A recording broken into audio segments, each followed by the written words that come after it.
ध्यान दो जी। तो यूपी बोर्ड क्लास 9th का हम लोग फिजिक्स का चैप्टर पढ़ रहे हैं जिसका नाम है गति। तो गति में कल हम लोग समय दूरी ग्राफ के बारे में यानी कि डिस्टेंस टाइम ग्राफ के बारे में लोग विधिवत अध्ययन किए। तो उसमें जितने भी प्रकार की स्थितियाँ यानी कि केस बनते थे उन सभी के बारे में अच्छे से अध्ययन कर लिया था। उस पर बनने वाले न्यूमेरिकल के बारे में भी हमने एक न्यूमेरिकल बारे में हम लोग ने चर्चा किया था। तो उस पर लगभग जितने भी प्रश्न बनेंगे हमें लगता है तुम लोग हल कर लोगे, क्योंकि उस पर हम लोग का लगातार 2 दिन डिस्कशन चला था, कल भी चला था और परसों भी। अगर ईमानदारी से तुम लोग घर पर उस प्रश्नों को लगातार प्रैक्टिस करते रहो या जो हम पढ़ाते रहो उसी को जाके एक बार जाके रिवाइज करो ना, तो तुम लोगों को कभी ग्राफ के क्वेश्चन में दिक्कत नहीं होगा। ग्राफ का क्वेश्चन देखने में जितना बवंडर लगता है उतना ही आसान होता है, बस समस्या तो उसको समझने वाले होता है। बात समझ रहा है? तो उसका हम वीडियो नहीं बना है अपलोड, एक दिन हम रील्स बना के उसको अपलोड कर देंगे, कुछ दिक्कत नहीं होगा। अभी देखो हम लोग पढ़ने जा रहे हैं वेग समय ग्राफ। तो वेग समय ग्राफ को इंग्लिश में क्या बोलते हैं देख लो। वेग समय ग्राफ को इंग्लिश में क्या बोलते हैं? Velocity time graph. Velocity time graph. देखो हम कल बताए थे कि डिस्टेंस टाइम ग्राफ से हम लोग किसके बारे में जानकारी मिलती है? तो वस्तु की चाल यानी कि उसके चाल या तो वेलोसिटी के बारे में यानी वेग के बारे में हम लोग को जानकारी मिलती है। इसी तरह अगर हम देखें तो वेग समय ग्राफ से हमें किसके बारे में जानकारी मिलेगी? तो वस्तु के त्वरण के बारे में जानकारी मिलेगी। किसके बारे में? त्वरण के बारे में। वेग के बारे में तो जानकारी मिलेगी, किस समय पे कितना वेग है और किस वेग पर उसका टाइम कितना है, ये सब तो जानकारी मिलती है। लेकिन इनसे हमें किसके बारे में जानकारी मिले? एक्सेलरेशन यानी कि त्वरण के बारे में लोग को जानकारी मिलती है। देखो यहाँ पर हम एक ग्राफ बना के रख दिए हैं। तो ग्राफ बनाए तो ग्राफ बनाने के लिए हम लोग 2 लाइन ड्रॉ करते हैं। तो हम लोग ग्राफ इस तरह प्लेन पेपर बनाएंगे तो एक ग्राफ पेपर आता है, ग्रीन कलर का आता है या अलग अलग कलर का आता है। उससे हम समझ क्या मतलब है? ग्राफ पेपर से मतलब है तो ग्राफ पेपर पर तुम लोग को इस तरह से बने होते हैं, वहाँ पे अलग अलग बॉक्सेस बने होते हैं। उन बॉक्सेस पर ग्राफ पेपर पर ग्राफ बनाना हम लोग के लिए आसानी होता है, समझने में भी आसान होता है। ये क्या होता है कि किस लाइन को कौन मिल रहा है ये समझने में आसान है, इसलिए ग्राफ पेपर तुम लोग खरीद लो, अभी तक खरीदे नहीं हो। चलो आगे में देख लेते हैं। तो हम लोग कैसे ग्राफ बनाते हैं? 2 लाइन ड्रॉ करते हैं। एक हॉरिजॉन्टल यानी क्षैतिज रेखा जो किसको रिप्रेजेंट करेगा? एक्स एक्सिस को। एक वर्टिकल यानी ऊर्ध्वाधर रेखा जो किसको रिप्रेजेंट करेगा? वाई एक्सिस को। बस बराबर। यहाँ पर हम क्या है? यहाँ पर टाइम को रिप्रेजेंट करें किसमें है? सेकंड में।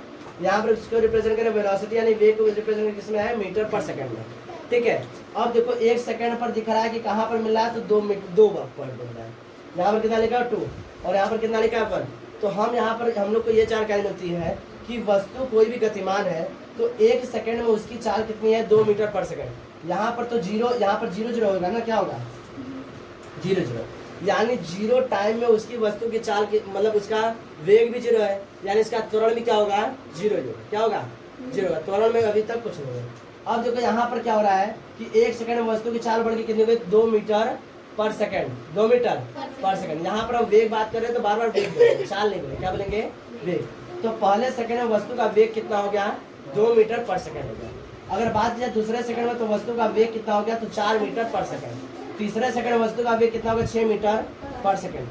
चौथे सेकंड में वस्तु का वेग कितना हो गया? 8 मीटर पर सेकंड। पांचवें सेकंड में वस्तु का वेग कितना हो गया? 10 मीटर पर सेकंड। यह देख के ग्राफ में हम आसानी से बता सकते हैं। प्रश्न अगर बन के आएगा कि बताइए चौथे सेकंड में वस्तु का वेग यानी वेलोसिटी कितना है, तो तुम लोग ग्राफ देखते बता दो कि वस्तु का चौथे सेकंड में वेलोसिटी जो है 8 मीटर पर सेकंड है। चूंकि तुम लोग को ग्राफ में दिख रहा होगा कि यहाँ से जो लाइन मिला वो कैसा मिला है? एक सीधी रेखा है। कैसी है? एक सीधी रेखा। तो जब सीधी रेखा मिलेगी तो अगर पूछा जाएगा वस्तु का त्वरण कैसा है, वेग नहीं त्वरण, तो वस्तु का त्वरण कैसा? एक समान त्वरण है कि असमान त्वरण है? तो सीधी रेखा बनी है तो वस्तु की त्वरण कैसे होगी?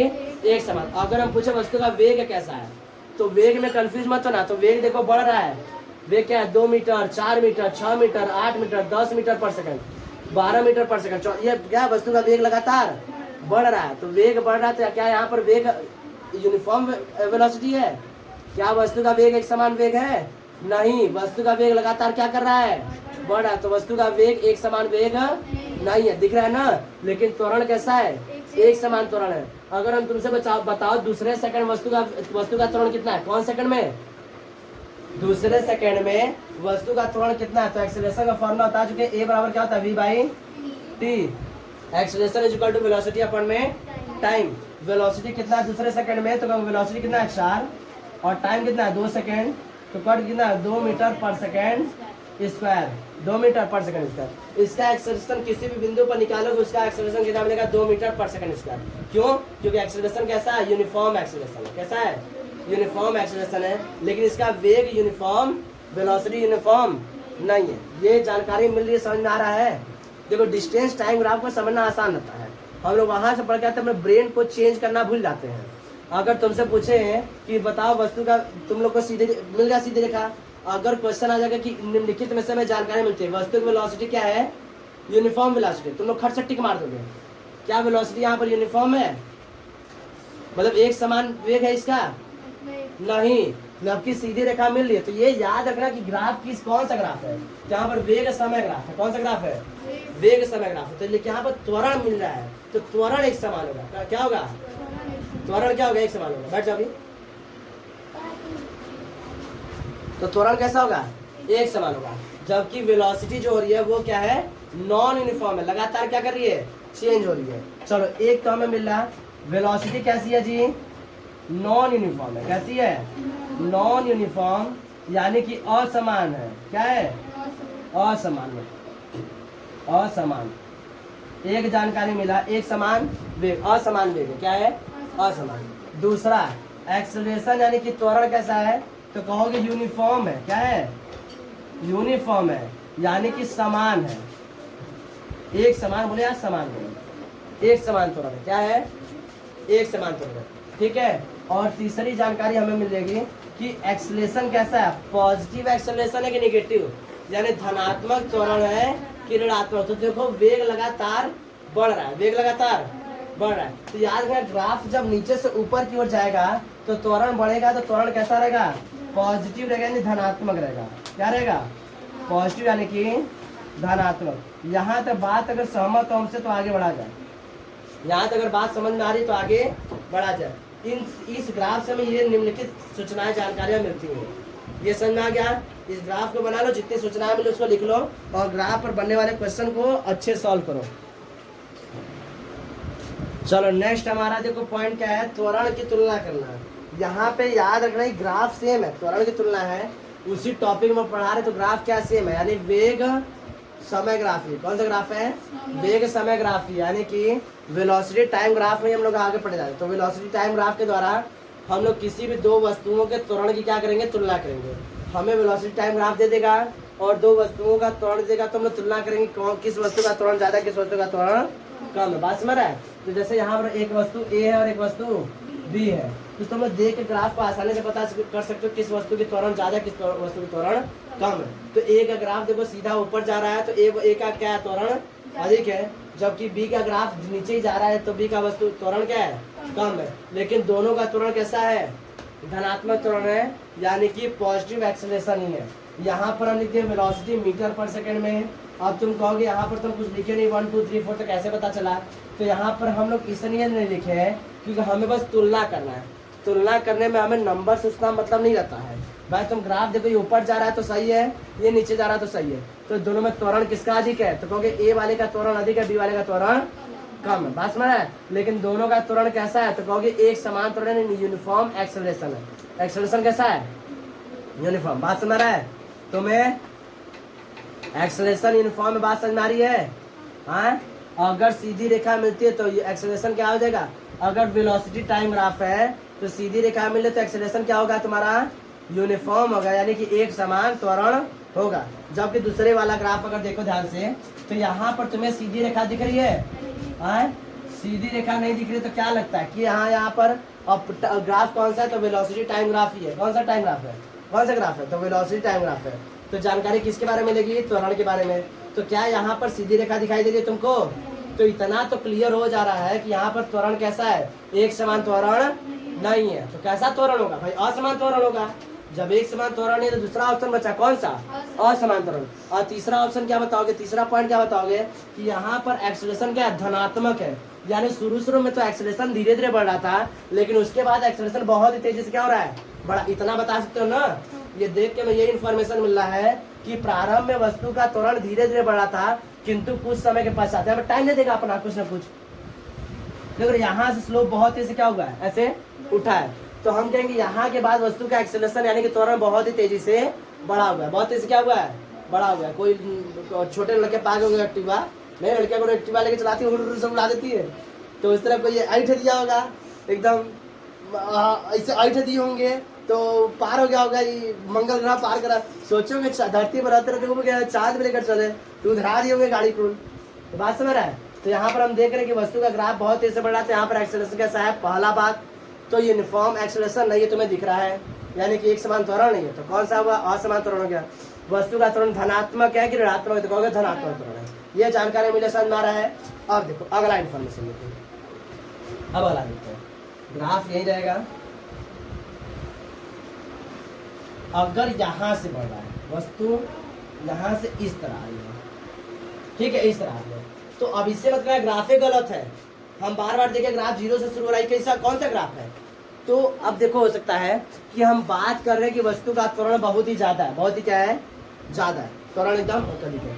और वेलोसिटी टाइम ग्राफ है, कौन सा ग्राफ है, ये जी लग रहा है क्या तुम लोग को, ये ऐसे करके वेलोसिटी, ठीक है। तो वेलोसिटी टाइम ग्राफ है, त्वरण इस समय क्या है, मैक्सिमम है, गाड़ी एकदम पीक पॉइंट पर एकदम स्पीड चल रही थी, और धीरे धीरे क्या कर रहा है, वस्तु का स्पीड क्या कर रहा है, कम कर रहा है, क्या कर रहा है, कम कर रहा है, वेग लगातार कम कर रहा है। तो वेग कम करने के लिए तुम्हें क्या करना होगा, वस्तु पर ऋणात्मक त्वरण यानी कि नेगेटिव एक्सीलरेशन अप्लाई करना होगा। ब्रेक लगाओगे ना, तो ब्रेक लगाओगे तो वस्तु पर त्वरण ही लगेगा, क्या लगेगा, त्वरण लगेगा। लेकिन कैसा है त्वरण है, ऋणात्मक यानी कि नेगेटिव एक्सीलरेशन है, तभी उसकी वेलोसिटी क्या होगी, लगातार कम होगी। कम होते होते होते होते वस्तु का वेलोसिटी क्या हो जाएगा, जीरो, क्या हो जाएगा, जीरो। तो यहाँ पर अगर तुमसे पूछे तो वस्तु पर एक्सीलरेशन लगने वाला एक्सीलरेशन कैसा है, अच्छा बताओ, यूनिफॉर्म है कि नॉन यूनिफॉर्म है, ये बताओ। हाँ, यूनिफॉर्म है कि नॉन यूनिफॉर्म है। तो सीधी रेखा मिलेगा तो कहोगे यूनिफॉर्म है, यानी कि एक समान त्वरण है। अच्छा बताओ, धनात्मक है ऋणात्मक है, तो क्या है, ऊपर से नीचे तो क्या होगा, ऋणात्मक है, क्या है, ऋणात्मक। इतना क्लियर हो रहा है, ये गलत ग्राफ नहीं है, ग्राफ सही है, बस तुम्हें इतना समझना है कि वस्तु पर लगने वाला त्वरण ऋणात्मक है और एक समान त्वरण ने एक हिसाब से ब्रेक मारा जा रहा है, बात समझिए। और यहाँ पर वस्तु आगे क्या हो गई है, वस्तु का वेलोसिटी शून्य हो गया है, वस्तु विरामावस्था में आ गई है। बात समझ में क्लियर हुआ, किसी को दिक्कत समझने में। पहला ग्राफ समझा दिए, यूनिफॉर्म का कंपैरिजन बता दिए, यहाँ पर असमान त्वरण धनात्मक त्वरण के बारे में बता दिए। चलो अब नेक्स्ट हम लेते हैं वेलोसिटी टाइम ग्राफ। नेक्स्ट हमारा ये है, तो वेलोसिटी टाइम ग्राफ के बारे में हम लोग चर्चा कर रहे हैं। यहाँ पर क्वेश्चन है, ये हमारा सेकंड में है, और वेलोसिटी टाइम ग्राफ किसमें, मीटर पर सेकंड में है, ठीक है। यहाँ पर अब देखो, तो तुम्हें ग्राफ में दिख रहा है कि ग्राफ में वेलोसिटी पहले क्या हो रहा है, बढ़ रहा है, फिर यहाँ पर वेलोसिटी कांस्टेंट है, फिर यहाँ पे वेलोसिटी क्या हो रहा है, बहुत तेजी से कम हो रहा है, बात समझ रहा है। तो यहाँ पे वेलोसिटी इंक्रीज हो रहा है, वेग क्या हो रहा है, बहुत तेजी से बढ़ रहा है, फिर वेग क्या है, एकदम क्या है, हाँ यहाँ पर जो वेग है वह नियत है, नियत मतलब फिक्स है, न वेग बढ़ रहा है ना घट रहा है। फिर यहाँ पर वेग बहुत तेजी से क्या हो रहा है, घट रहा है, बात समझ रहा है। तो ये हम लोग को देख के हम लोग एक अनुमान बना लिए कि हाँ वेग यहाँ से यहाँ तक बढ़ रहा है, यहाँ से यहाँ तक वेग क्या नियत है, और कहाँ से कहाँ तक वेग घट रहा है, हम लोग देख के समझ गए। ये पहले इसी तरह पढ़ते, ग्राफ में सबसे पहले इसी तरह पढ़ा जाता है। ग्राफ में क्वेश्चन आता है सबसे पहले इस तरह पढ़ते हैं कि कब से कब तक वेग बढ़ रहा है, कब से कब तक वेग नियत है, और कब से कब तक वेग घट रहा है। अच्छा देख के तुम्हें क्या लग रहा है कि वेग बढ़ रहा है, तो यहाँ पर त्वरण कैसा होगा, एक समान धनात्मक त्वरण। यहाँ पर अगर वेग नियत रहता है, न वेग बढ़ रहा है न वेग घट रहा है, तो त्वरण कितना हो जाएगा, शून्य। तो यहाँ पर एक इंफॉर्मेशन तो लिख सकते हो कि त्वरण बराबर क्या हो गया, यहाँ पर जीरो, त्वरण क्या हो गया, शून्य। तो देखो 10 से 15 सेकंड के बीच में त्वरण कितना है, शून्य, वेग न बढ़ रहा है न घट रहा है। इतना तुम्हें एक बार में मिल गया जानकारी। इसी तरह छोटा छोटा जानकारी जुटाते हैं। यहाँ पर त्वरण तुम्हारा कैसा है, नेगेटिव है, यहाँ पर त्वरण क्या है तुम्हारा, पॉजिटिव। इतना पकड़ पाए थे। यहाँ पर त्वरण यूनिफॉर्म है, यहाँ पर भी क्या है, यूनिफॉर्म है, यानी कि एक समान ऋणात्मक त्वरण, एक समान धनात्मक त्वरण। ये बात क्लियर हो पाया। अब चेक किया जाए कि यहाँ से यहाँ तक इसका त्वरण कितना था, यहाँ से त्वरण कितना था। तो त्वरण का फॉर्मूला पता है कितना होगा, तो देखो यहाँ पर वेलोसिटी कितना है, 20, वेलोसिटी कितना है 20 मीटर पर सेकंड, जाएगा v2 माइनस v1 अपॉन में t2 माइनस t1, ठीक है। तो v2 बराबर कितना है, तो 20, और v1 बराबर कितना है 0, और t2 बराबर कितना है 10, और t1 बराबर कितना है 0। तो 20 अपॉन में 10 कितना आएगा, 20 अपॉन में 10, 20 अपॉन में 10 कितना आएगा जी आंसर, 2 मीटर पर सेकेंड स्क्वायर। तो यहाँ से यहाँ तक इसका वेलोसिटी कितना है 2 मीटर पर सेकेंड स्क्वायर, पॉजिटिव आया ना 2 मीटर पर सेकेंड स्क्वायर। तो क्या बताओगे 0 से लेके 10 सेकेंड तक उसका जो एक्सेलरेशन था वो कितना था 2 मीटर पर सेकेंड स्क्वायर, 2 मीटर पर सेकेंड स्क्वायर। ये समझ में आया? हाँ अगला अब बताओ 10 से 15 सेकंड के बीच में इसके एक्सेलरेशन बताओ। ये पहला पॉइंट निकला, ये पहला पॉइंट कहाँ से कहाँ तक तो बताओगे टाइम 0 to 10 सेकंड के बीच का बात करें। समझ में आया? अब अगला बताओ दूसरा पॉइंट 10 से 15 सेकंड के बीच का बात। तो एक्सेलरेशन बताओ कितना है, एक्सेलरेशन कितना है? अगर वेलोसिटी कांस्टेंट होती है तो एक्सेलरेशन कितना हो जाएगा 0, कितना हो जाएगा? अगर वेग नियत है तो एक्सेलरेशन बराबर कोई दिक्कत? बात समझ में आया? नेक्स्ट बात की जाए। अब दिख रहे हैं हमें 15 से 20 सेकंड की बात। कहाँ से 15 से 20 सेकंड की बात। तो थर्ड पॉइंट 15 सेकंड से 20 सेकंड। यहाँ पर एक्सेलरेशन तो मैं दिख रहा है कि निगेटिव है, लिख दिया हम। चेक किया जाए तो फॉर्मूला क्या है हमारा एक्सेलरेशन का है v2 माइनस v1 अपॉन में t2 माइनस t1। तो v2 अपॉन v1, तो देखो v2 कहाँ गया, तो यहाँ पर v2 कितना आ जाएगा 0, v2 बराबर कितना आ जाएगा, देखो यहाँ पे v है ना, तो v यहाँ पर क्या हो गया 0 और v1 कितना है 20, तो जगह तुम्हारा 0 माइनस 20 अपॉन में देखो यहाँ पर 20 minus 15 t2 minus t1, t2 minus t1, तो t2 कितना है तो कहोगे 20 माइनस 15, 20 माइनस 15। तो ऊपर देखो कितना आएगा, ध्यान से देखो, तो ऊपर आएगा -20 और नीचे आएगा -5, नीचे कितना आएगा 5, काटेंगे तो कितना आएगा -4 मीटर पर सेकेंड स्क्वायर। एक्सेलरेशन कितना है निगेटिव है। बात समझ में आया? हाँ कोई दिक्कत? तो अब वस्तु की तुम एक्सेलरेशन बता सकते 0 से 10 सेकंड में, तो वस्तु का जो एक्सेलरेशन था त्वरण था वह एक समान धनात्मक त्वरण था। 10 से 15 सेकंड के बीच में वस्तु का त्वरण कैसा है 0 है। वस्तु का त्वरण कितना है 0 है, क्योंकि उसका वेग क्या है नियत है। अगर वेग नियत है तो त्वरण क्या होगा 0। बात समझ रहा है? 15 से 20 सेकंड के बीच में वस्तु का त्वरण कितना ऋणात्मक है, लेकिन एक समान है। कितना ऋणात्मक है तो -4 मीटर पर सेकंड स्क्वायर। किसी को समझने में कोई दिक्कत? इस तरह तुम लोग प्रश्न को हल कर सकते हो। बात समझ में आ रही है? हाँ आगे बढ़ा जाए, चलो इसके कितना लिख लो।